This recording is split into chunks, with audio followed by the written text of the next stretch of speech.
Sorry, I was getting this set up so we could push it to YouTube at the same time. We discovered that we've got a limitation of 100 people that we can have on this Zoom call. I figure we're going to, pretty quickly jump over that number. Okay. Howdy.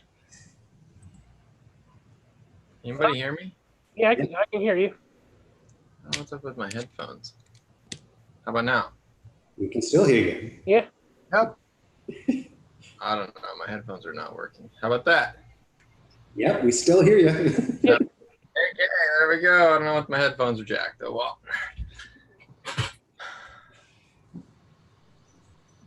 Everybody on this thing?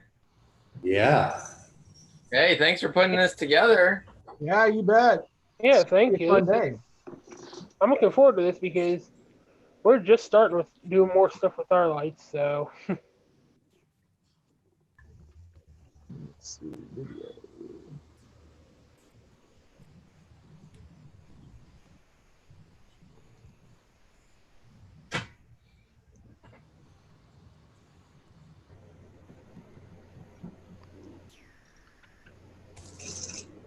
Can't decide which camera works better in my office.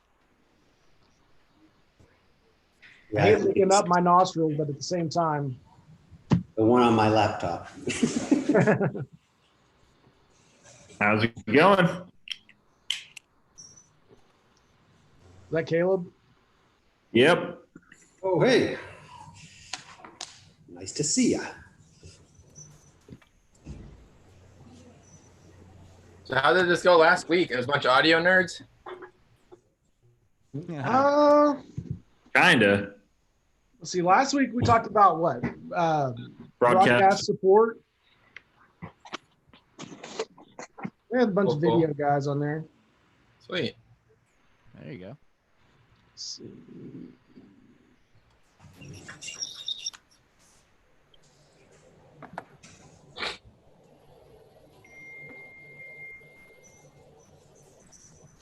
Yeah, it's live on YouTube, so we can see it there.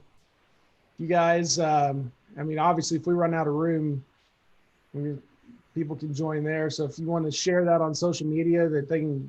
Matt, can you post the what the link is to the? Actually, I can do it right here, I think.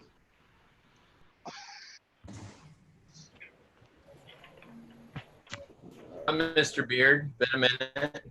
Oh, well, hello, resource manager. Hello, Mr. Ford. Man, change your name. What's up, Daryl? What's up, fellas? I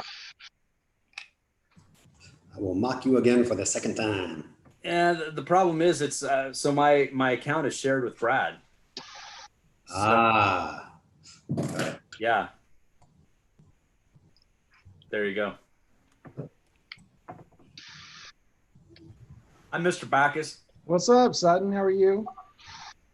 I'm living the dream one more day. Right. Yeah.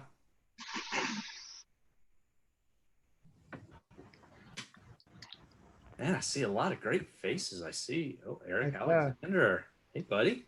How are you? Doing all right. About yourself? Awesome. I'm done with this. A lot of great faces. I see. Oh, Eric Alexander. Hey, buddy. How are you? Oh, somebody's That's some feedback. playing speakers. Awesome. So Done with a lot of great faces. I see. Oh, Eric. Let's see where that's popping through. somebody's That's some feedback. Awesome. Done with I see. Everybody mute your mics, Alrighty. please. We'll stop it and see what's going on. Ford, you don't get the same background that Daryl's got? Well, I put up a background, but I threw up some lights because I figured it was a lighting thing. If I throw up a background because I don't have a green screen, it looks really weird. But here, let me see. How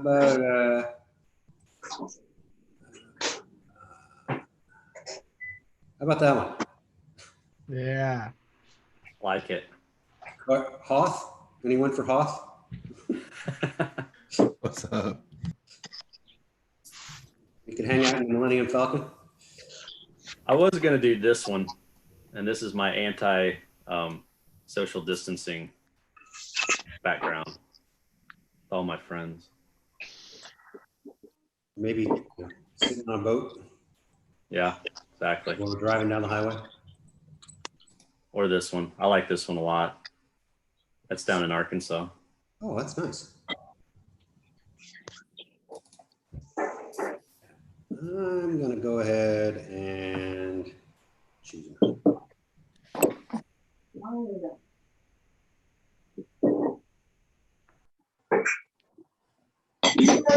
Even if Ray comes, that he can give it to her and let them whatever, you know.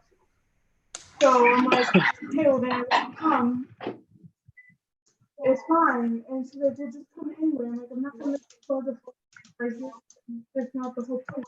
It's on his birthday, you know. And so after one of those kind of claws,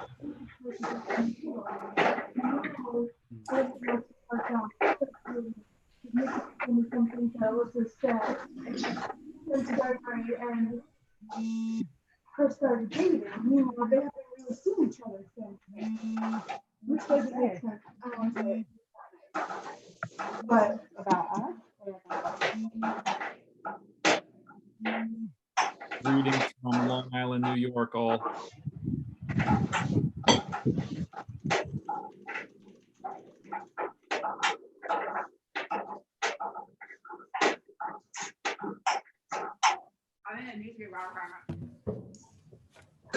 So I think whoever the host is can reach out and do like a group mute and then unmute specific people if you want to.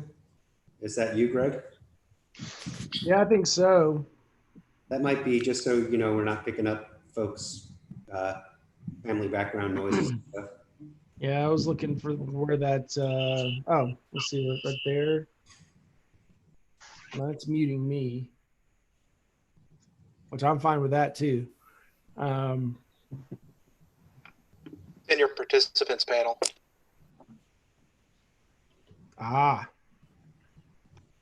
Mute all, done.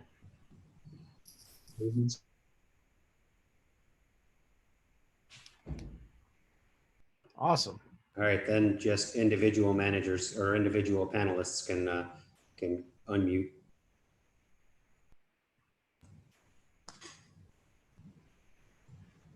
Yeah, we've got 100 people on right now, so I'm assuming we're going to be bouncing people over.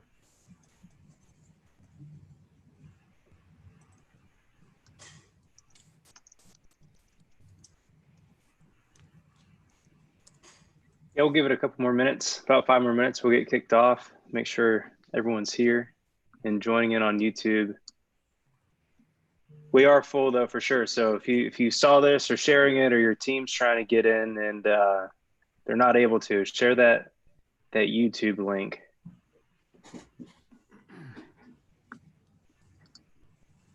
Where did you post the YouTube link? Where's that at?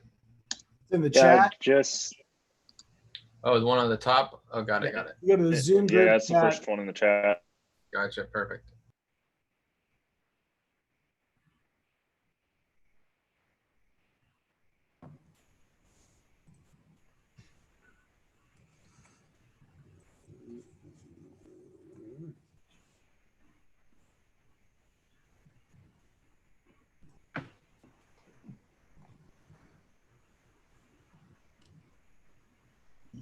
Greg, I got to get me one of your haircuts.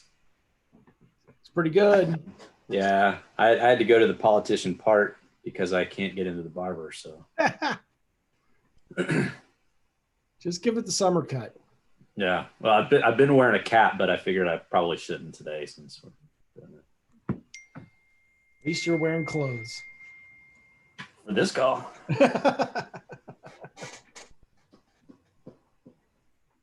I mean, all we know he's wearing is a shirt. We don't know if he's wearing it. That's very true. Very true. I'll leave you wondering on that.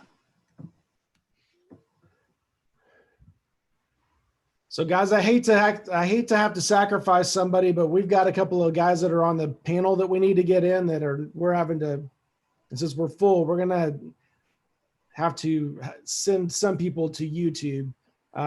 Do we have any people who would volunteer to jump over to the YouTube chat or YouTube side? We can still participate in the chat on that as well. But that way we can open up a couple spots.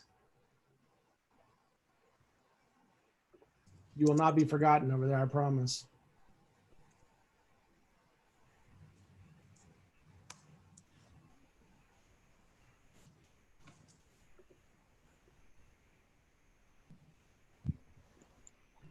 You might have to approve people coming in because I think as soon as people are leaving, it's all filling up. So right. That way it'll make it so you can get the other panelists in. Hi, Jeffrey. What's up?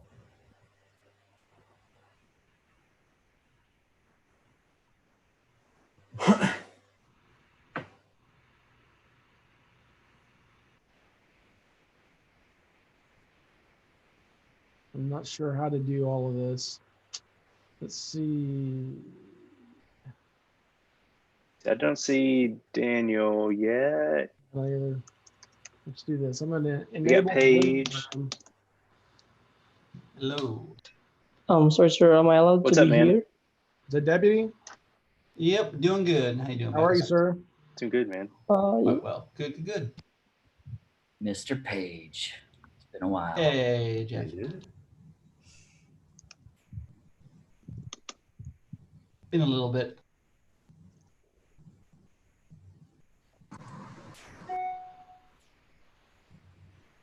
Let's see. Got 4 in the waiting.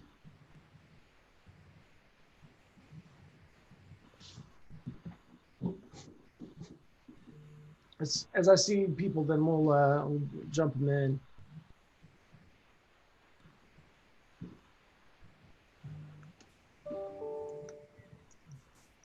All right. We'll go and get started. I appreciate you guys jumping on here. I know this is bigger than what we ever envisioned, but kind of the heart behind this was, I mean, with most of us sitting at home and not, well, I say sitting at home, I'm sitting in my office right now, but as we're, having to work remotely and find alternate methods to do our ministry and stuff like that, we just thought it was an opportunity for to extend our team as a resource to other churches, or just to come hang out. I mean, one thing we really enjoy doing a lot as a team is just to hang out in the office and, shoot the breeze. And what comes with that is a lot of learning, a lot of discovery, and, some good nicknames from some of the guys. So, but this call really is just kind of an extension of that. And what started is pretty organic in the conversation, that we really didn't have an agenda initially. We started adding a little bit to it just so we can bring some topic and some focus to it. But we thought that specifically, as churches have done more on the online side, had to take a different approach to how they're doing lighting and how they're doing some of the broadcast stuff. So we thought this topic today would actually be kind of just a cool topic to hit. A lot of you guys are friends of mine that we've done stuff with over the years, and there's a lot of you guys I don't know, or I've heard your name but I haven't met you. And so anyway, just want to welcome you all to this time together, and we just feel free to ask any questions. No questions are off limit. We will try to keep it to an hour.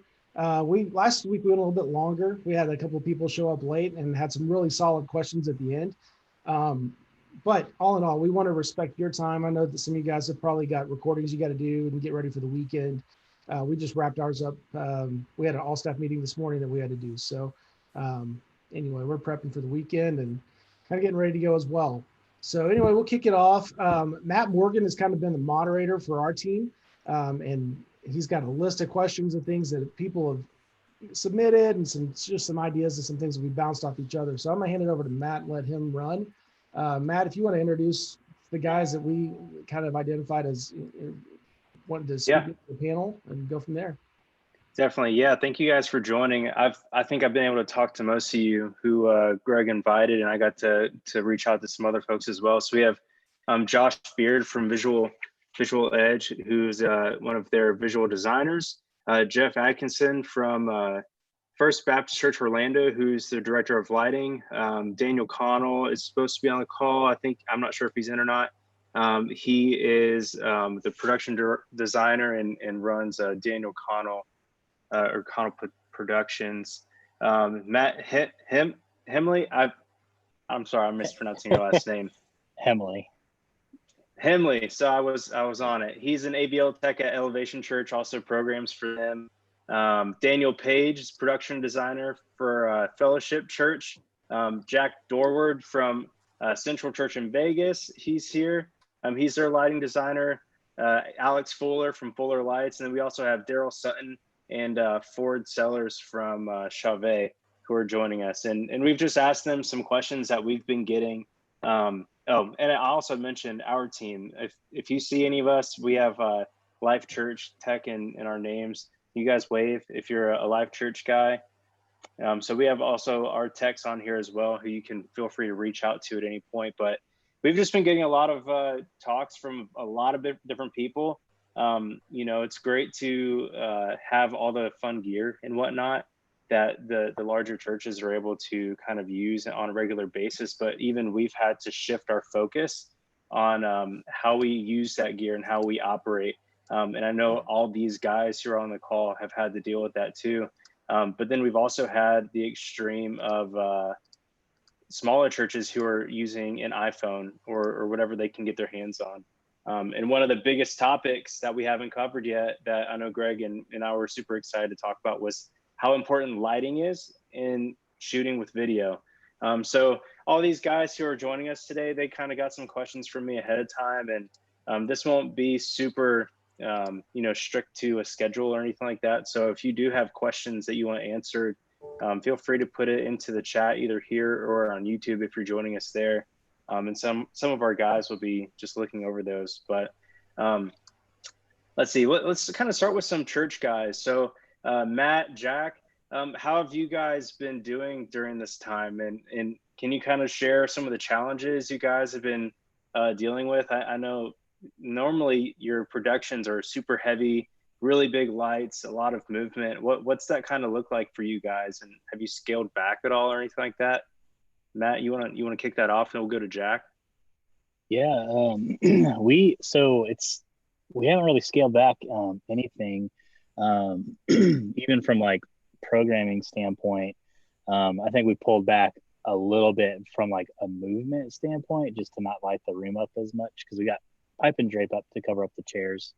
So we just don't like seeing that. But honestly, we haven't really scaled back. It's not quite business as usual, but it's still full programming, band, camera package is a little bit dialed back. But we've actually added 7 VL 4Ks and I think 8 solo battens we added that at Easter.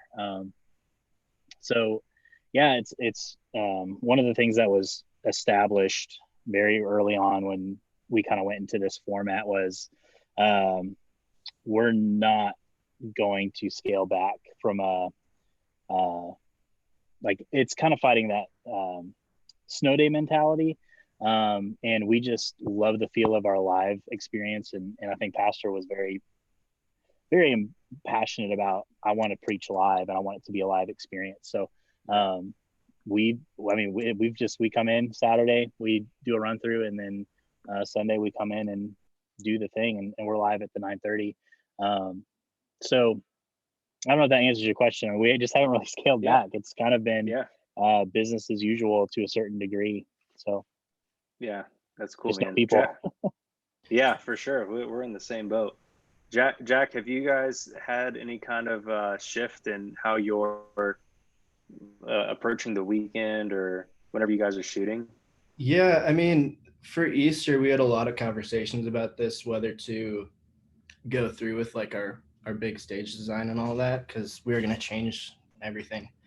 And we had everything like there ready to go, and we kind of decided not to, not because it was going to cost too much money, which that's kind of a big part of every church. It's like, okay, like, do we save our resources and for a better time, or do we, go for it now? But the answer that we got from that was like, do people really need like a big production right now, or do they just need like connection?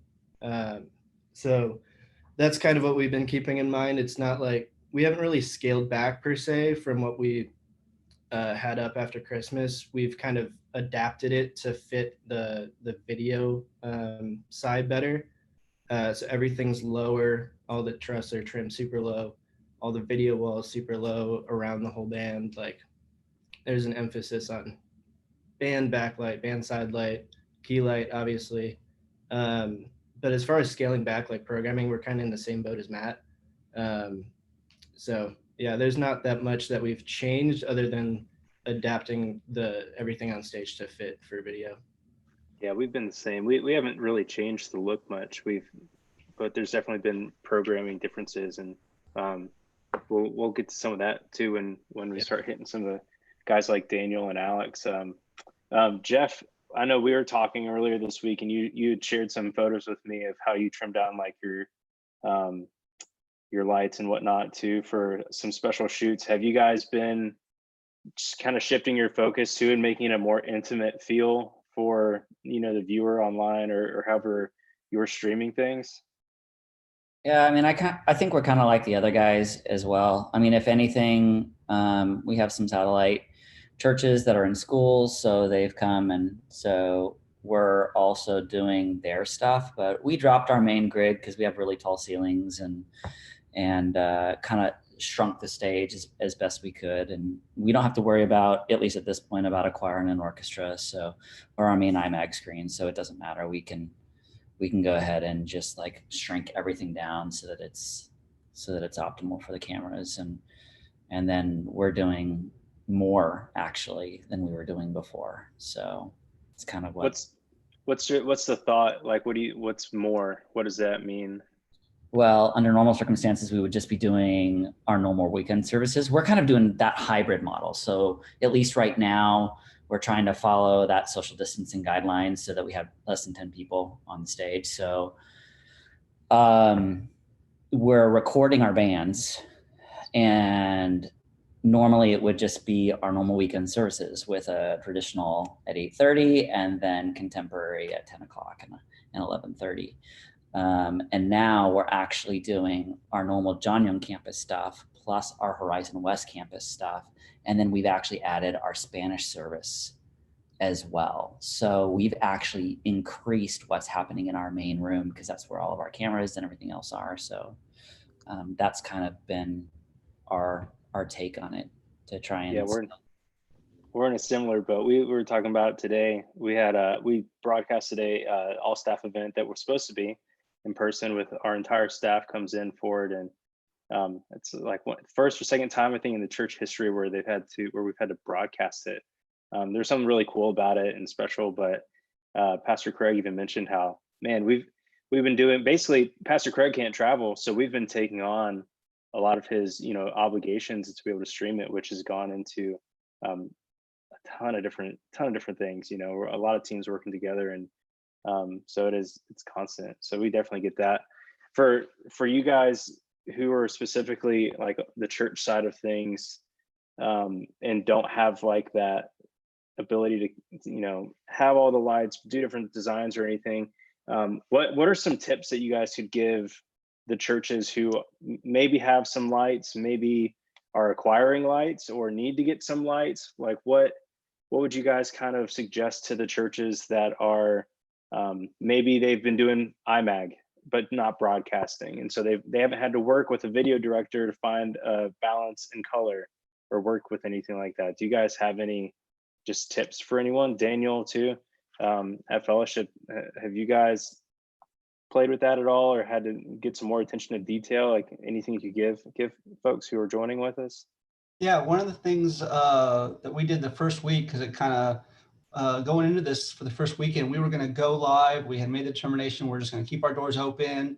And it was a real quick change on a Saturday midday where we kind of turned the ship. And so we had to shoot very, very intimate. And so completely shot studio style. It was literally a backlight and front light and made a very intimate experience. And then going into that from the next experience, just coordinate with our video team more. There isn't a lot of light, there's a lot of toys, for lack of a better word, in some of our studio spaces don't have the space for it. So you just have to coordinate each shot, know exactly what you're wanting to shoot and say, okay, what pieces do I have? You don't need 20 moving lights. You don't need all the layers if you can design it. And so I think it comes down to pre-production, to spending the time there, and you can end up creating some really cool looks with very little. Yeah, lots of planning. So you said front light, back light.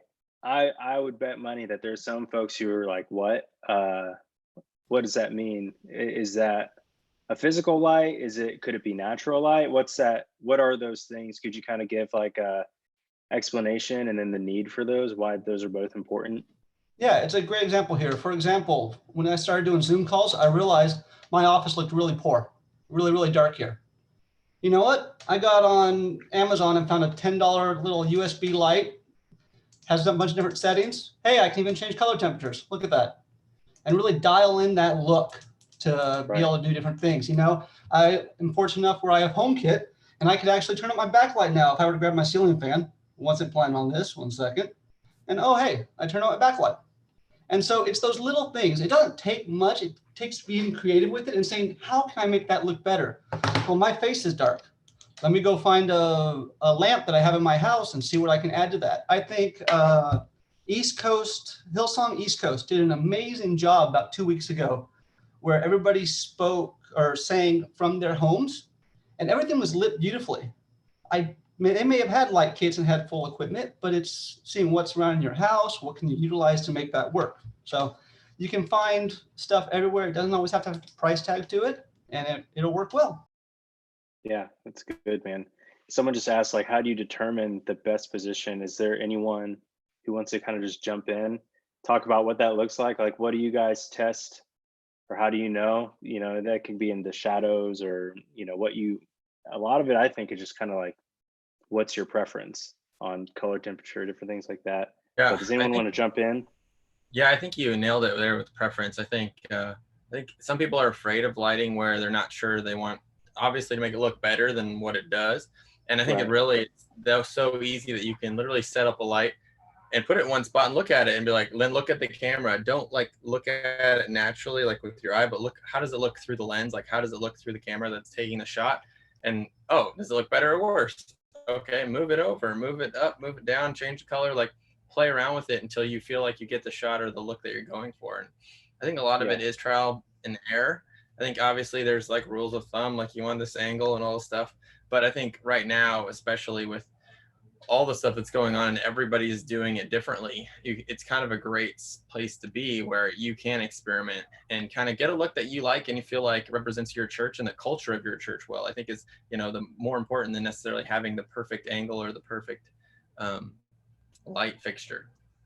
Yeah, that's good. And if you're on here and you're a lucky person to be on here, because the knowledge that's around right now is pretty incredible. And the really cool thing, what I loved about Greg reaching out to so many people, was that there's going to be, everyone that's on here and does what they do for a living. They're excellent at what they do, but there's differences that each one of them have. And so there's not necessarily a right way or a wrong way. I would say that if they're doing it and it's working, then that's the right way. And it's the same for any of you. If you're doing something and it works and you're happy with it, congratulations, you've done it the right way. I think keeping in mind through this whole talk, and just as everyone's navigating what streaming looks like or broadcasting, or it's all in kind of the eyes of the beholder. And if it's working for you, then run with it, and take just whatever knowledge you can from this and try to implement it. But it is awesome that we have so many different perspectives coming in from this, and all of these are just tools to use. So it's a really cool thing to keep in mind. For any church guys, do you have any tips for people who are working with the super low budget. We've been telling people the best camera you can buy or use is the one you already have, your iPad, your phone. So we talked about this a little bit. Yeah, go ahead. Yeah. So we're a large church, just like a lot of these guys that are out there, and our young adults group is literally doing their entire service with iPhones and iPads right now.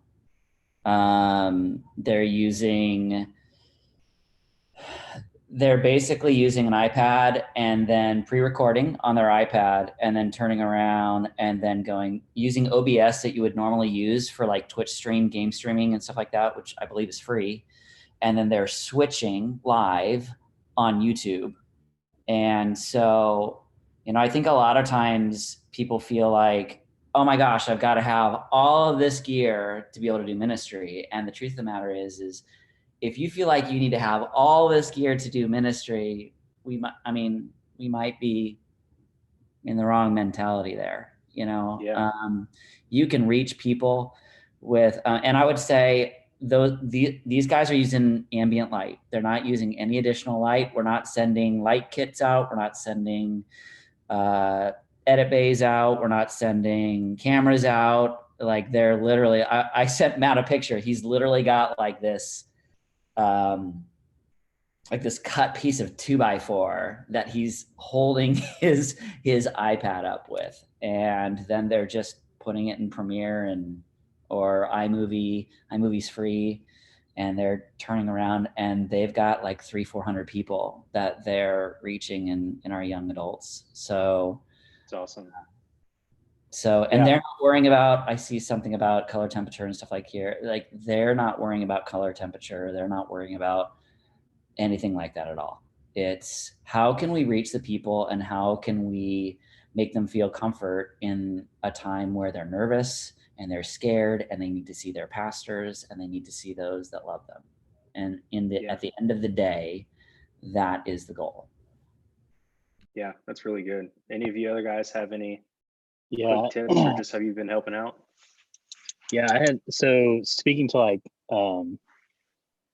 the not having a budget, the couple of things I was just thinking about was like even if you don't know how to approach lighting, fail fast. So you have what you have, you have the tools, and some of these churches may only have a couple hours in a building to set everything up, limited resources, time, gear, what have you. And I think when I say fail fast, I mean, be strategic about it. Don't just, it's not a time to experiment. So, do your research, but like what Alex was saying, just, set some things up. Sorry, I lost my train of thought there for a second. But, fail fast, set things up, try new things, try it out in your space. Like you said, it comes down to preference. Move the light around until you get what you're looking for. And then the other thing was just kind of hack what you have. So, if you're in a house, you have lamps, you have light sources, a window can be a light source. And if you have a limited budget, one of the things that, when I was like super scrappy and trying to make some cool things on a budget, that church lighting budget life, going to like Lowe's or Home Depot, and, getting a work light or something, the coverage isn't great, but even getting like an LED and then covering it with some sort of wax paper to diffuse it a little bit, can give you honestly a really great, nice, bright key light and other things like that. So yeah, I mean, hack what you have, look around and see if you can hack it, see if you can, use it in a different way that kind of gives you an advantage and, overall makes your scene look better, makes it look better on camera. That's really good. Thank you, guys. Well, I have a question that I just kind of thought of for any of you guys who want to kind of jump into it. I know how Pastor Craig has really invited the bands to start singing on stage with him, or just so he has some kind of interaction, while he's preaching. I've seen Pastor Stephen do that, and I know a lot of other pastors are starting to do that. Typically, I would say while a pastor's preaching, you're not worried about everyone being able to see a band if somebody's on stage with them. And any of you guys could answer this question, but like, have you all had to be a little bit more intentional or creative on how you're positioning your lights to maybe hit like even a drummer or somebody, or people sitting around so it doesn't look like there's a bunch of shadows everywhere? Our guys who have been programmed, Daniel's team, I just realized they've been having to deal with that almost every week now, and I've not seen like any shadows, but I know there's been intention behind it. Have you guys had to think about that stuff at all? Anyone who's programming? Well, specifically speaking about yours, about the Life.Church situation, we did have to, luckily the way we have that room designed, we have more layers of light back there behind Craig, but we did have to add those in. We didn't have to worry about refocusing anything or adding beyond what was already there, but it definitely, involved changing the look. When I was there personally, I think 3 weeks ago, I think that may have been the first weekend we did it. And yeah, had we not brought up the extra light, everybody back would have been shadowed from about chest up. So, yeah. Anyone else has had to do that or add light in particular to kind of cover some of that stuff? Working with your pastors to make sure that when they're talking to somebody, it actually looks like someone's there, not just a shadow or a ghost back there. No. No, I think it's fascinating. My front of house rig is 10 moving lights, so they can go anywhere they want. I don't know about you guys, Matt. I mean, we kind of purpose place our front lights so that we can adjust, because we all know how much they like to adjust on our stages. Yeah. So it just flexibility. Flexibility, come back to more planning and, being thoughtful on how you set your rigs up and whatnot. But kind of start throwing to like Alex, Daniel, Josh, you guys, I saw Daniel, you posted something last week, maybe. It looked like you were in a room programming, and you mentioned, in this time, if you're not thinking differently, then you're not doing it right necessarily. And I think there's a lot of truth to that. I know, Alex, you've been really active on being intentional about shooting during this time of shooting, and that intention to detail with your lights and whatnot towards broadcast. Either one of you guys want to jump in, and we got time to hear from both of you. I'd love to hear kind of what that means, like what is doing it differently or thinking differently. What's that look like? You first, Alex. Hey, you can go first, Daniel. Yeah, man, that specific post you're talking about, that's actually from Transformation, where we do all their week-to-week stuff for them also. And we don't have, we're still in the process of kind of getting a permanent broadcast solution straightened out for them. So that their current broadcast room is literally just in a closet backstage. And it's all, a fly pack system being rented temporarily till their permanent system gets installed. So we didn't have a multi-view at front of house to be able to go off of. And for anyone listening, maybe doesn't know what a multi-view is, that's a monitor which can be put in any position, but we use it specifically. We always make sure we have one at lighting control, because I want to be able to see every camera that the video director can see. When we're lighting for both live and video, I still want to take that into account, but you kind of do a balance between how's it look live in the room when I look at the stage versus how does it look at the monitor. Well, as soon as you're, whether you're shooting a TV commercial or like where most of us are dealing with right now, where the only audience is the online audience, then all that matters is what it looks like on camera. So since we didn't have a multi-view at Transformation at front of house to go look at, we just moved into the video control. At this point, with no people in the room, there's no reason for lighting control to even be in the room. All we care about is what it looks like on video. And a lot of that has to do also with how quickly we can communicate with the video director or the video engineer to make sure we're all on the same page. That's probably what I'd stress most at this. It's always important that those of us as lighting designers have a good relationship with the video director and the video engineer, and we try and work together with them as a team. Now, or anytime it's 100% video-based audience, it's even more crucial. I mean, the way that, what we're doing with an event, lighting-wise, is we're now at the complete mercy of the video director and the video engineer. So hopefully you've got a great relationship with them, or, you're going to be fighting an uphill battle to get things to look right. Yeah, amen. No, that's all great. It's all so great. Yeah, you have to have a monitor at front of house or wherever your console is, especially these days. And I think if you don't, you really, anything, it doesn't have to be a fancy multi-view 80-inch screen or whatever, just anything that you can see that gives you actual real, the right color temperature on the screen, and not just, something that's close, is so important. I think too, just like you said, intentionality, trying, I think in this season, especially where there's so many churches that weren't streaming or weren't, broadcasting, and now all of a sudden they are, they're trying to catch up and try to figure it out. I think speaking of those churches, I would just encourage you, like, less is more. Like, it's okay. You don't have to have a ton of stuff.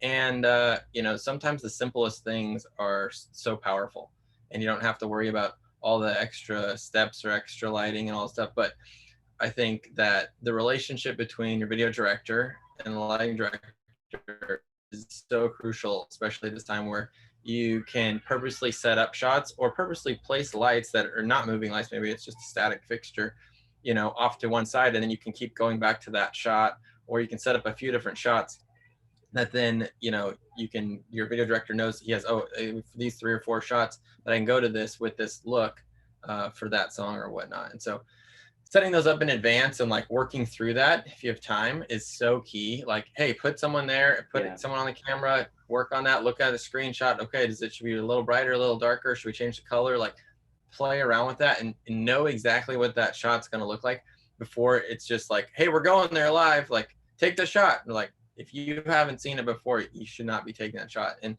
that is just experience and talking with your video director to make sure that all those shots that you guys are going to go to for the service, you guys have walked through that and looked through that. So I just really encourage you to, and don't be, like I said before, like, take time and play with it. Maybe this week we're going to put all our lights on one side or up top or in the back, and then next week if they're on a different side, like, you can play around. Or if you feel like you've got something that works really well, it's okay to stay with that for a little bit, and then maybe like make small tweaks on other things. As long as like really good. As long as you feel like the culture of your church is coming across in the broadcast, like, that's the key, and your pastor will be happy with that. Like making sure that they feel good about what is being represented, and especially if you know the culture of your church and the heart of your church, like, you will then, like, that's your goal and your biggest dream, is to try to make sure that that is translating well in worship, even if it's different than we've ever done or different than we'd ever thought we would do. Yeah, that's really good. One of Daniel's guys that works with him a lot, Stephen Kramer, he's been up at the church the last couple of days with us. We were talking about that this morning. Yesterday we were shooting, or a couple of days ago we were shooting, and he asked if I could change the multi-view that he has to specifically view all the cameras. Normally, so we have a producer station that's right next to our lighting console, and typically that's just a preview and program, and then we have some other cameras that are just like around the room so people can see what's coming up backstage or in the control rooms or whatever. But he asked specifically for us to change that to be the camera. So I don't remember how many cameras are all on it, but basically he has a view of every single camera. He was able to work with our worship pastor, who loads up the graphics for a screen behind, and just kind of balance things out and work with the video team to be able to make sure that it's the best color, it's what everyone wants, it's what the video director's happy with. And if our director's happy, then Craig's most likely going to be happy. So yeah, that attention to detail has been really big. And I appreciated it too, because I didn't think about it. Admittedly, I'm not a lighting guy. And all those different things that I'm like, why do you need all the cameras? You're like, make sure nobody's perfect, Matt. Nobody's perfect. I know, and that's why you're on it next to you now, and joining the audio guys, so some of that could rub off on you. But yeah, so it's been really cool, and I've appreciated being able to work with guys like Daniel and Steven, who have been able to really, I've learned a lot more on what that means to be intentional and planning ahead and different things like that. But any of you guys, we're talking about the relationship between you and your video director. If you guys are at that level, what's that look like? Have you guys had to have a lot more conversations with, Josh, feel free to jump in here too, man. Working with directors, have you had to be more intentional on different things, or finding that balance, what works for both of you? I mean, in this time right now, I think that everything you're doing is for camera. So it's honestly, it should always be a relationship with your director per se. In my case, most of what I'm doing is always going to be on camera at some point. So it doesn't matter if there is a camera or not. We usually light things the exact same way. But yes, having communication directly to your director, engineer, shading, whoever it is, you're going to want to get feedback from them. And I'd say I've been lucky enough to like work with the same directors for the past 10 years. There's a small handful of them, but yeah, you got to have that personal relationship with them. And most of the time the director's going to get pretty uptight and situations are tense whenever you're shooting live. I mean, luckily hopefully you get a rehearsal or something like that. But you can't be offended whenever they do get intense, because it's all riding on them, and you got to do your job just like they do their job. So yeah, relationship. Yeah, so much of it's relational. It's kind of funny because you can get from an outsider perspective of just having to kind of be in the room, you can kind of just sit back and watch a little bit and kind of say, yeah, let's try this or try that, or get people to kind of see different things. Anyone else been dealing with that though? At the churches, having to be extra intentional about how your video team wants to shoot something in particular, doing something more intimate, or, if you're keeping the big room vibe, like you've had extra talks about, hey, this is what we're trying to capture, this is what we're trying to do? Yeah, and we're showing a lot more camera angles that we typically wouldn't show, because we're able to move our jibs in nice and tight and do a lot of different things. So kind of having to look at those shots ahead of time before our band shows up and say, okay, what can we change? How can we light this? It definitely takes a lot of coordination. Our video director is also one of our video editors, so he's the one that's actually going to go back and do the cut. So that makes it real easy to sit back and say, okay, how important is this shot? Does this camera really need that focus? And once we're able to lay that out, we then spend the day to make that change. If it requires fixture, ideally it's just changing some presets or updating some things, but it's critical to make that focus. Why we typically focus on the big room experience and not worry so much about video for our typical non-Corona services. Hopefully we'll be back to that soon. One thing that I've realized over the years is a year goes by, 6 months goes by, and we're reviewing an element. And all anybody has for that memory is the video. So it's kind of like, did we kind of miss it by not making it a focus? And so we've been leaning more and more towards, obviously our message is very much video focused, so that our campus is, but for our worship, starting to put a lot more energy into that, especially even on the campus level, because that's ultimately what we review and what creates our ideas for the future. Yeah, that's good. We had the same kind of talks. I actually think that through this experience, we've, in my opinion, put out some of the best, services or online experiences or just period experiences that we've done yet.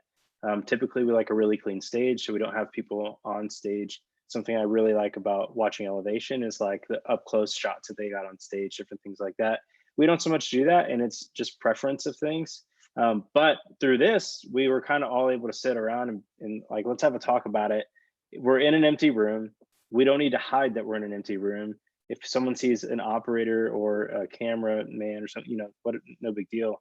So we've been able to get a lot more, shots that are up close, tighter, like you're saying, and using some smaller key light on whether it's a keys player or the drummer or anything like that.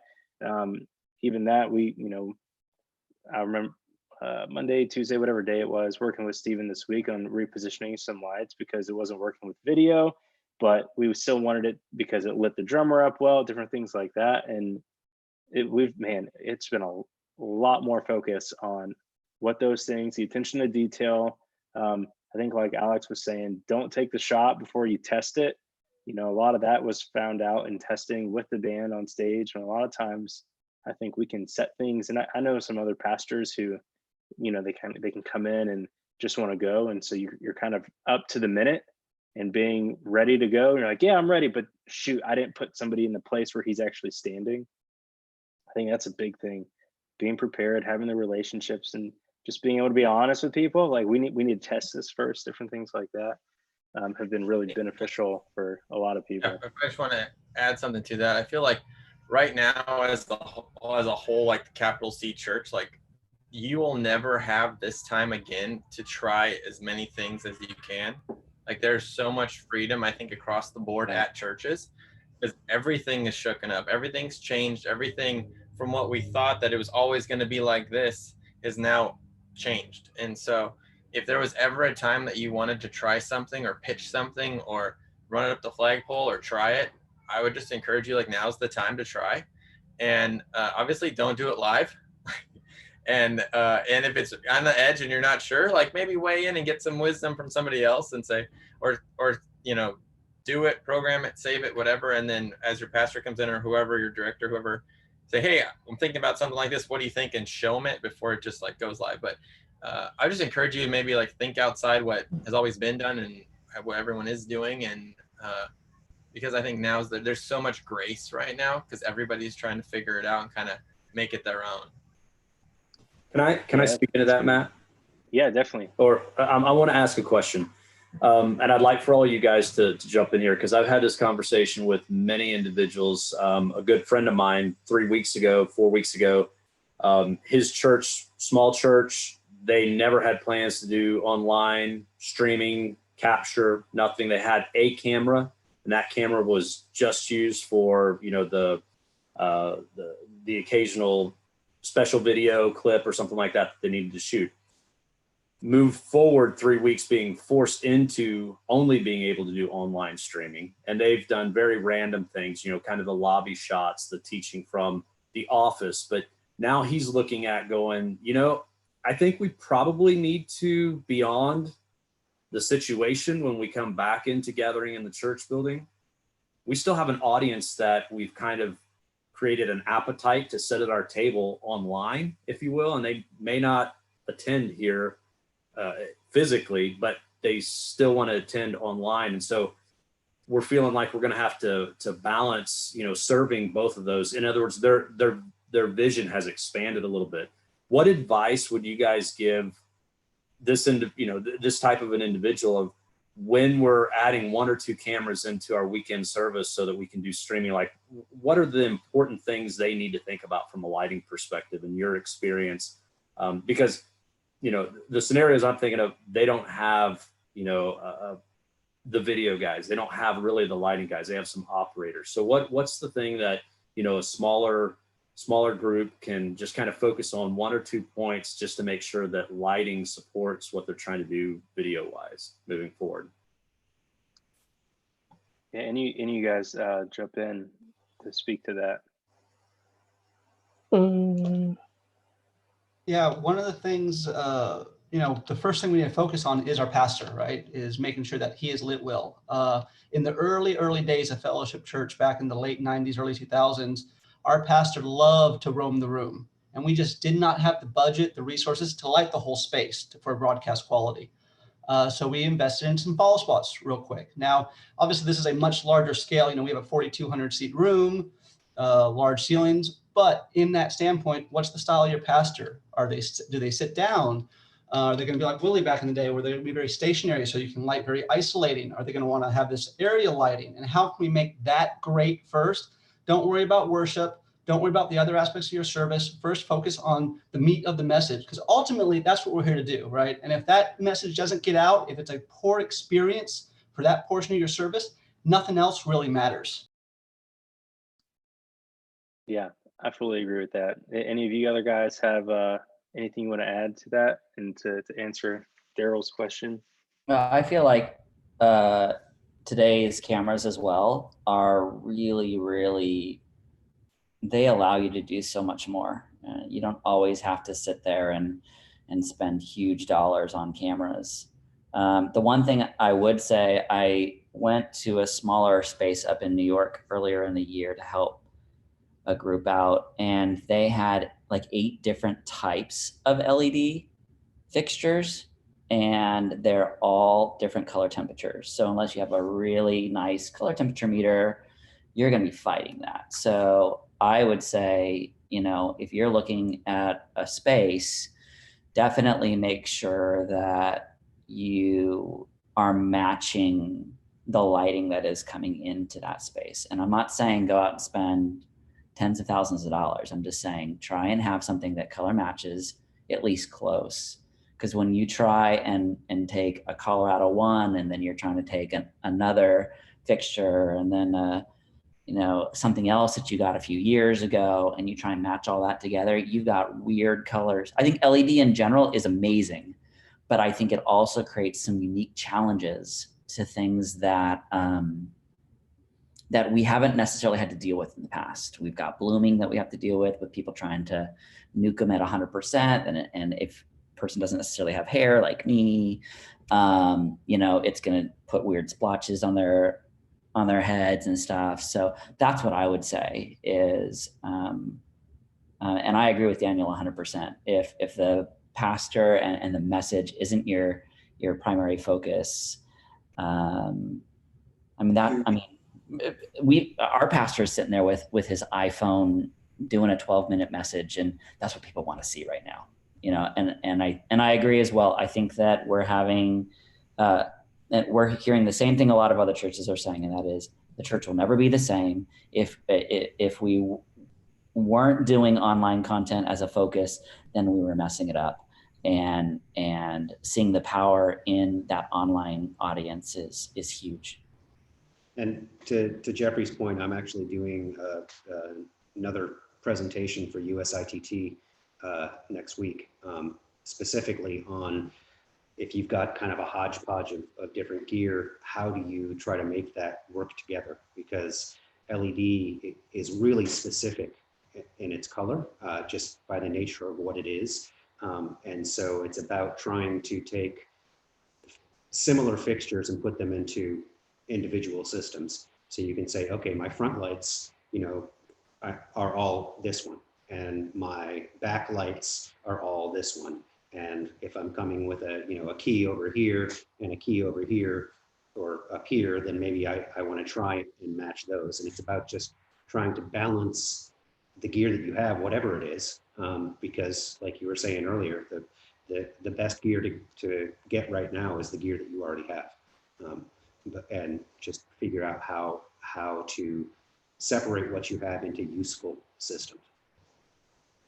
Yeah, definitely. I think even last week or we talked about broadcasts and things like that, and people are talking about like, well, what gear should I invest in right now? And it's a really tough thing. My mom is a pastor of a smaller church, and they're like, what should we do? How should we do this? Our guy wants to put a camera out and we want to go through the sound system. Like, that's going to sound terrible. It's going to look bad. Like, stand on your stage, bring up your front wash, because they at least have that. They have light bars and stuff. Put some light behind you so you have some depth and you're not dark back there. And then just talk if you don't have anything, I know this is a lighting thing, but we've talked about the importance of audio quality in this time. If you're streaming it, or if you have a bad stream, then it could look great, but if it's glitching and no one can understand what's being said, and you spent all your money on new lights, you should have maybe worked on your network a little bit, So maybe there's benefit in getting good front lights and recording it, and then maybe streaming it from some platform like, I don't know, maybe Chop Church Online provided by Life.Church. So that's been a cool thing that we've seen, and yeah, I totally agree. It's you gotta make sure you're spending the money wisely if you're gonna spend something. And I've told them, like my mom's church, don't buy anything right now. Like, if you want your message to be heard and seen in the way that represents the church culture and the pastor the best way, like what Daniel's saying, but if it's also not the culture of your church to be online, don't invest heavily in it. Do enough right now to where your word and your congregation can be reached, but don't go spend a lot of your resources on a bunch of equipment. That's kind of the hodgepodge of things. And that's just my opinion. But I think your resources can go further, investing into your people in your church, instead of saying, hey, right now we're in the season of, oh crap. And maybe there needs to be a level of security of, we have the ability to go online, but not in the need of where you need to jump in super heavy with all your I need to buy a camera. I need to buy lights, and we need all these things. Maybe just get to the point where you're doing good and you have the ability to get word out to people who can't come to your service, because my mom's church is not geared for like that heavy online presence. It's just not. And that's okay. But they've also had their congregation be able to join in on church online, and they've been able to do like a simulated live, just go in from YouTube. And that's been the best way that they've done it. And they've really spent no money to be able to stream or do anything, Anyone else have anything to kind of add to that though? Specifically, Sir. Daryl? Yeah, I think I have. Yeah, sir. I think I have an idea regarding for that one, because basically here in the Philippines, because I am the one who actually conducting our live streaming, during our service. Moreover, well, I'm just using an Android, specifically Huawei Nova 3i. So, well, what we're just doing is that we just have a LED light. It's just, I think this is just a small, and then a ring light as well, and then we just have to. I'm just making sure that the video quality is, maybe it's not that good. However, I can assure that the video was stabilized because of the tripod that I'm using. And yeah, you're actually correct, Mr. Matt, regarding for the audio quality that is supposed to be clear, to make sure that the pastor can deliver the message clearly, so that the congregation can understand, for those audience who is actually viewing the live streaming. Yeah, well, That's it's good. actually being cheaper because I am just using an Android, well, a low class phone. Anyway, so Yeah, yeah. man, that's good. Well, hey, to also talk to the other side, guys who are, maybe you have a budget right now and your pastor's like, we're right there, we were gonna go there, and you just haven't yet. What some of you guys, any of the contractors, or Daryl, any of you guys, like what are some ways that guys can prepare for video? Like, what if you're saying, okay, these are what I would suggest you invest in, what do you think that you kind of would point people to? I know it's really vague because everyone's going to have a different scenario or situation, but there are a handful of people here who are probably right on the edge of kind of making that next step, so that when we come out of this, it'll be beneficial for them streaming online, but it'll also be an upgrade for their room. Anyone have a tip for that? What key things you would go for? I'll just step in, because anyone that has been to a session that I've taught or anything, that this is big key for me, whether it's live or broadcast. And it's really kind of a lot of the answer to the question that I posed just a second ago. But I mean, your mission critical part of the stage is where pastors. And if that's not lit well, everything else we do on the stage, it doesn't matter, right? Live or broadcast. So, I mean, I think when you're looking at, making an investment, that's what I over the years, people always come up and say, hey, I want moving lights. How many moving lights do we start with? I always stop with, whoa, like what's the system? What's the purpose? Where are we headed with it? We always kind of look at key lighting and then all the things that are around it to establish kind of, do we need moving lights, or what are moving lights that we need? What do they need to do? So I would just say that the one thing that I always tell people to focus on is make sure you have your mission critical space lit well, the way that you want it to be lit, whether it's live or broadcast. If the answer to that is yes, then you can kind of look at the other areas of the stage and what you're trying to accomplish. So I'm not going to speak into the exact details. I'll let other guys speak into that. But the overall concept for me is make sure that mission critical space is lit well for what you need to do, and then you can go beyond that. And for that space, quite frankly, I mean, a lot of guys are looking at, not to plug a product or anything, but are looking at LED variable white or color correcting type fixtures, because that does give them the versatility to be able to, get what they want for live and or shift when they go to broadcast, or find that medium ground for both when they're doing both. So I'll step back and let some other guys speak into that, but that would be my initial response. I would just add that it really depends on your space. I think everyone here, your space is so very different concerning ceiling height and LED wall backgrounds and so many different things. And it's easy to have conversations and see what somebody else is using and thinking that if you buy the same thing, you'll get the same results. But that's just not the case. What works for one room might not work at all for another room. And so just be careful of, say, hey, if I buy exactly what Life.Church has and put that in my room, I expect the same thing. Well, that might not be the case, because if your ceilings are at 50 feet or if your ceilings are at 20 feet, it's going to look very different. Same thing with distance from LED walls. There's a lot of variables. So just gear alone doesn't equal results. There's a lot of other variables. So just be careful about that.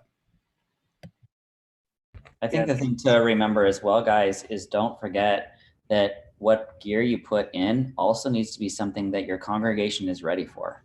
Because how many times have we seen people that have put in a whole bunch of moving lights and their congregation then is like, whoa, why do we have a rock concert all of a sudden?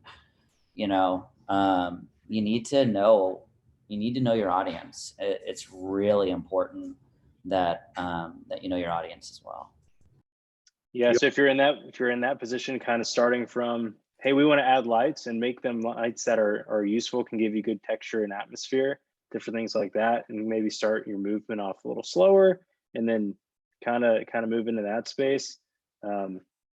Anyone else? Someone started to talk, and I interrupted. Yeah, I was just gonna add, it's funny how just listening to the few churches that have been here, how everybody's dropped their trusses down and maybe lowered video walls, and purposely trying to, in essence, you're creating a studio. That's what you're trying to do, is create this controlled environment that's smaller and tighter, that you can get great camera shots out of. And I love the variable white option, especially with the LEDs nowadays, because like I'd want to be closer to 5K when we're doing broadcast, but in the room, you probably need to be closer to 4, just because of the color temperature variation in the room, and that might not look the greatest. And being able to use all the nerdy lighting stuff. But the variable gives you options now and in the future, if you can use a product that you can use in a studio environment. And then also when you go back up into your main space and you're doing live again, I do love that option of just being able to, then you're not married to one thing. Like the Summit Bro said, it definitely depends on your space. Like, unless you have Stephen Furtick, it doesn't matter your lighting, then it'll be amazing. So like whatever you can do to make it look great. Yeah, and just to put in there, that was Tyson, who was on right before Alex. He works for Summit Integrated. He was answering some questions, and they actually do a lot of work install wise for us. They're a great resource, and especially a great resource right now to be following during this whole time. They've done some tech support things like that have been open for anyone to call. So that was Tyson. Definitely get a hold of him if you guys have any questions or anything like that. But someone just asked, what type of front-facing fixture is preferred on a live stage? Ellipsoidal, moving head? Is there preference? LED or lamp? Anyone want to speak into that? I think that's a great question to answer for people who have that budget and looking to make an upgrade potentially right now. I think it depends on the scenario. I mean, a lot of people go with a wash because it's most likely going to be smoother. If you're having to 60 feet across, whatever it is, 40 feet, a wash is going to be smoother.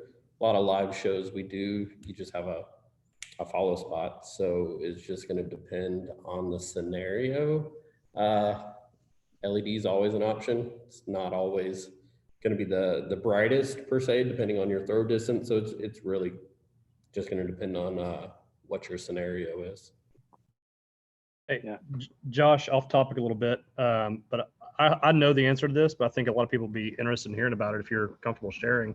Will you tell how you guys have been lighting Joel historically? Because it's actually a really simple approach.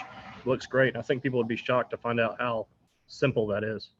Yeah, and to that question, I was at Life.Church in Houston for about 10 years as the lighting director. And so we actually use There's one single source in the center, which used to be a Verilight 3500. Now it's a Viper Performance. And that's his only front key. Now he doesn't move very far. He's always within arm's reach of the podium. So I'm not having to like wash this massive stage.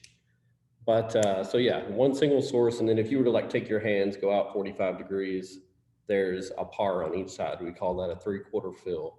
And that's 2 par cans, 1,000-watt par. His backlight is 3 par cans. It's another kind of 3/4, little steeper, and then one center. So pretty straightforward approach in the fact that it's just center, 3/4 fill, and then some backlight. There's nothing else that hits that man during the sermon. In case anybody missed that, he said par can, not LED par, not fancy new $2,000 light. Talking about a par can you can go buy for $50. It looks great. And the only reason that center win is a Viper Performance is because we had some and it works. It could be anything. That's real good. That's great. I mean, that's great advice. Simple approach. You could upgrade if you wanted to, but you've got what works. Is there anything else that anyone wants to add, especially panel who's kind of special speakers today? Anything else that you guys want to throw out there? Just some tips you can give for people, or encouragement, or if you had like a truth bomb to just drop. Yeah, anything you guys could. I'll throw this in, and then I'll probably have to jump off the call. But I know there's I was watching Instagram a little bit before this. I know there's a lot of people that couldn't get in and may watch this later. And there's 100 people or so in the room right now. So obviously this is a topic people are interested on. Well, it's hard to answer all the questions right now, but in this call you've got Alex, you got Josh, you got Tyson from Summit, ton of experience here that is more than happy, myself included, happy to answer questions outside of this call. What I love about all the guys in this is they all have hearts for the church first, before our individual businesses. So always happy to help anyway. So I would say once this is all over, as you guys get back in, you'll get tidbits from this call, but you'll get back in your room and go, now wait a minute, he said this one thing, but how does that really actually apply to my situation? Reach out to one of us. I guarantee you'll probably get a different answer from each, but reach out to all of us. There's that's what I'm probably like Josh, I'm thankful that I get to work in a few different parts of this community, like concert touring, church world, but none of the other parts are nearly as free to give information as it seems like people are with this. So yeah, if you don't be afraid to reach out for help. How do people get a hold of you? Where do they follow you? Man, I'm just Daniel Connell on everything. DanielConnell.com, Daniel Connell on Instagram, Daniel Connell on Facebook, Daniel@DanielConnell.com email. So yeah. Awesome. Hit any of us Thanks up. so much. Hey, yeah. It was fun hanging, guys. We'll see you. Thanks, Daniel. Alex, how can people get a hold of you, man? Where can people look at to see what you are doing, and how can they get in touch with you? Just fullerlights.com or fullerlights on Instagram, Facebook, Alex Fuller, Fullerlights on Facebook also. That's all there. And I'm actually just launching my apprenticeship, broadcast lighting apprenticeship. It's going to launch next month, and it's like a 4-week online live teaching and coaching, one-on-one coaching and live teaching every week. And so if you're interested in something like that, it's all the information on my website, fullerlights.com, or an apprenticeship. So thanks everybody for having us. Thanks Life.Church. Thanks Greg for you guys putting this all together. Appreciate bringing everybody together, and we're all going to make it through. Yeah, man, I appreciate you jumping on, being so responsive and talking with us. And Tyson, how can people get a hold of Summit? Where can they find you or Summit at if they have any questions or anything like that, and kind of what to do in this time? Yeah, I don't have as many cool lighting photos as these other guys have on their page, but you can find us Summit IS or Summit Integrated. We love to help out church however we can. That's our Instagram webpage is summitintegrated.com. Or you can follow me if you like mountain bikes or barbecue. I can talk more about those. But my Instagram name is just my name. So Thanks man. Thanks for joining. for doing this. You bet. Thank you. Definitely. Josh, how can we follow you or get in touch with you? Yeah, so I'm on Instagram, just Josh Lights. Nothing crazy there. I'm not cool enough to have an apprenticeship, but you can Josh at visualedgelighting.com. Just really want to help. Not here for money or anything. If you got questions, reach out. So yeah, visual. Appreciate it, man. Daryl, Ford, how can we get in touch with you, or if anyone has questions about your product and what you guys are offering? Go ahead, Daryl. Well, my email address is dsutton@chauvetlighting.com. So reach out to me there. On Facebook, social media, Daryl Sutton. Pretty easy to find me there. I have a Twitter, but don't even look me up there. My Twitter handle's kind of weird anyway, and I don't really tweet all that much. So, but product wise, you can go to chauvetprofessional.com or chauvetdj.com for any product information. But Ford? Yeah, same thing. You can reach me at fsellers@chauvetlighting.com. That's pretty much the easiest way. And you know, I'll definitely take the time to try and answer any questions, or at least steer you in the right direction if I don't have the answers. So yeah, please reach out. You know, we're here. I know it's a very weird time for everybody. So just know that we're here and we're listening. So if there's something Thank you you guys. need, talk to us. Yeah, thank you guys for joining and supporting this and spreading the word about it. That was super helpful. I know we've for sure reached more people with this call than we have so far, and I know it'll continue to be viewed. So thank you guys for being a part of that, and for your marketing team as well for helping push that a little bit. And then the rest of you guys, Jeff, Matt, Daniel, Paige, and Jack, thank you guys for joining and just giving us some tips and what to do, and looking for the future and ahead, and kind of giving us some insight on what you guys are doing. But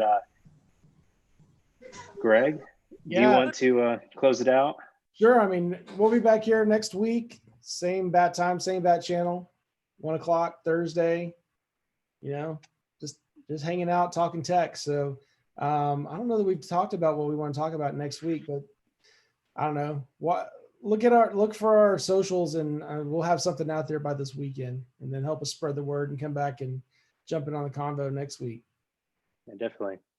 I'm Matt Morgan. Send me a message. I really enjoy in this time connecting with everyone and kind of just being able to point people to answers wherever they need anything. And like Greg said, we don't have a topic yet for next week. So hey, let's just put something. What is something we should talk about? What's something that's a hot topic that we need to hit? Put it in the chat. Yes, I agree. More fire in church. Sí, estoy de acuerdo. I'm sorry. Lo siento. Okay. All right. Well, put in the chat here. We'll keep this open for a little bit longer if you guys want to just talk in here or ask any questions. But reach out to us. The Life.Church team are always here.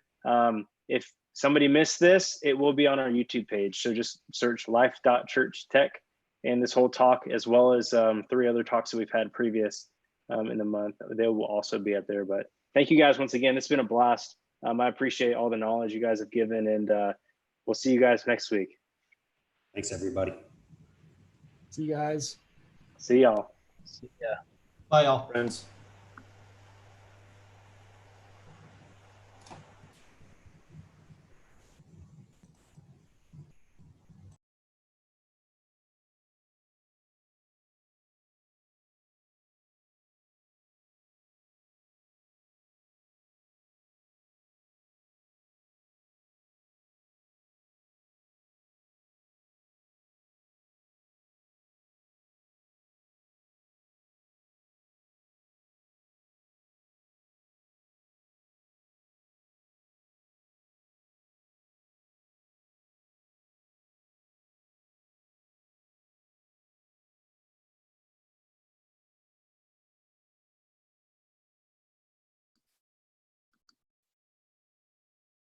I always like seeing who sticks around after we say bye. It's always the best. What's up, Pete? Hey, Matt, how's it going, man? Good, man. How's it going? It's Pete's going been like good. on every call. He has. I'm trying to, now that I was on the last one, I'm like, hey, I'm going to get on. It's just, it's information that I can't pass up. So. Yeah, man. It's been awesome. This has been really fun. I really, I just want to say thank you to both Matt and Greg for, what you guys are helping out with churches around the country and around the world. I know it's really been helpful for our church here in the Sacramento area, Elk Grove area, just getting that information and just applying some of that. It's also just cool to hear what other churches around the country are doing. Yeah, definitely. But we love it, man. This has been awesome for me to be able to connect with so many people. And I know our team, this is really the heart of our team and our church is to give back and just be a resource to the general church. But hey, here's the thing. If you're still on here, we have a rule that if you are still here, you must show yourself. The picture or the name, you must show yourself. It's yes, the Magic Kingdom. You win. You win. There's one. There's one. This is my favorite part. Not even gonna lie. We'll keep it open a couple more minutes just to answer any questions, but we also found last week that the best question came like after we were done. So question for you guys. When this whole thing hit, our leadership decided that seeing as everyone was being asked to stay home, the best thing we could do is not do stuff in our auditorium. So we're using pre-recorded. So we'll use a worship set from a month ago, or well, more than a month ago now, I guess, but like 2 months ago. Our pastor's recording the message in his living room. His daughter's recording it. We have another staff member who will do a welcome, one who will do something, and so then we mash it all together. And it's about 4 hours probably for me to edit this all together and then spit out our final product. Most of it's pretty good. Some of it, should I be too concerned about getting the color temperatures of the video to kind of be close? Should we just say, hey, everyone knows it's coming from this guy's living room and this guy's den and this guy's basement, and everyone understands that. So it's probably good enough as long as it's not completely horrendous. yeah, I'm not really the lighting guy, so I'm not going to be too picky on it. Like I said earlier, when this first happened, we were kind of like, we need to shoot it like we normally do. But then our video director, Mark Dawson, was like, it's weird trying to cover up that there's nobody in the room. And it is like, why? What's the benefit of trying to hide it? So we've just been showing it. So Craig was on stage and he goes, I'm preaching to a completely empty room except for like 3 people who are in the room to record this or whatever. I would say as long as there's decent light, because we're talking lighting, if they're lit, right now we've got 12 people on the call. I can see 8 people and we all have different light, but you can all see it. Well, if that's how you're shooting it, why try to cover it up? And I think someone mentioned like Hillsong did something where all their people were in different places, and it probably all looks similar because, well, I mean, I'm going to go on a limb and say they had a budget where they at least had the lights to kind of send people to have something similar. I wouldn't worry about it, man. I think if you're doing it and the word is going out and people are being reached, then you're doing what God's called you to do in this time and in this moment. I kind of hold on to the thing of you don't need to spend a lot of money for God's word to move, and it's no different in recording and putting it up. I wouldn't worry about it. I can see you just fine right now. If that's what guys are doing at your church, put it together. You can maybe do some color correction on your end on editing, which I even know like our guys do somewhat just to match everything up. But Greg, you have any? No, I think we've only been doing live worship with a church online stuff really since maybe August or September of last year. Prior to that, everything was pre-recorded.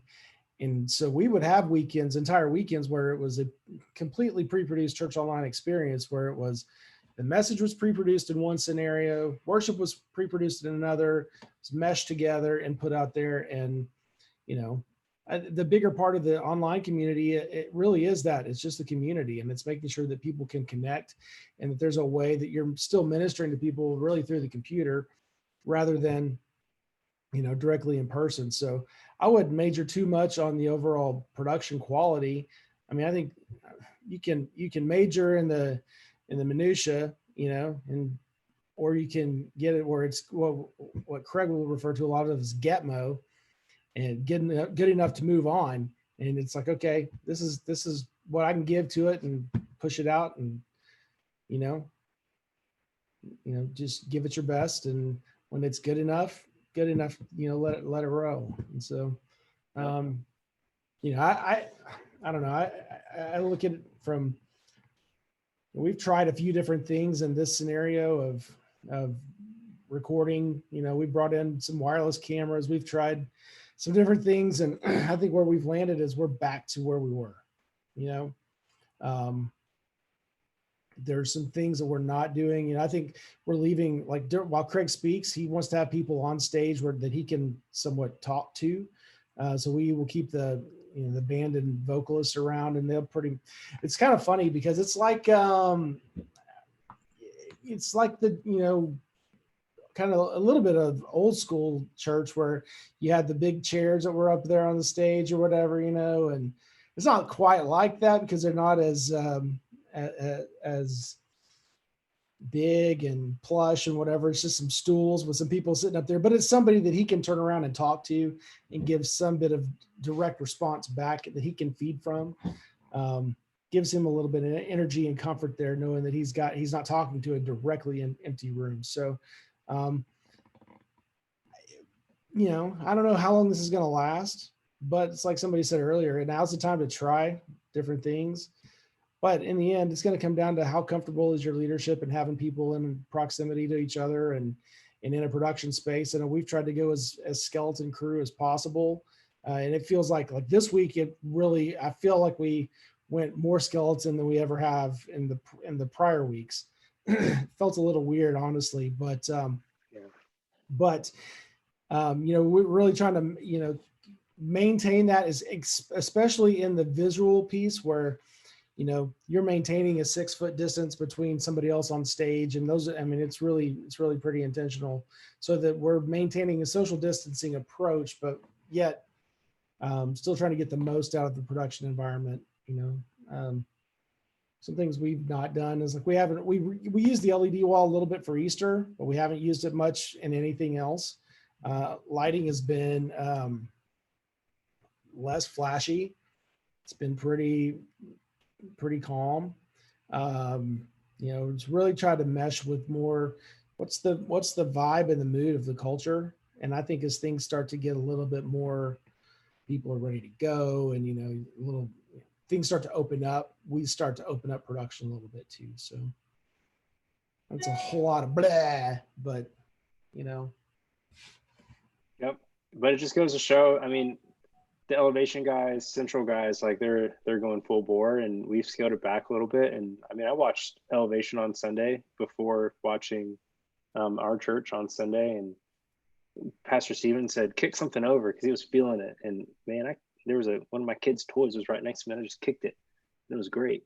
But there's something real special that I've enjoyed about how we've been doing things right now. So it all depends, man. People are asking about, what type of light or how many lights or how I should shoot. And it's just your preference. If your culture and the words being shared, you're doing it right. So that's my 2 cents. But all right, we actually got to end this thing now.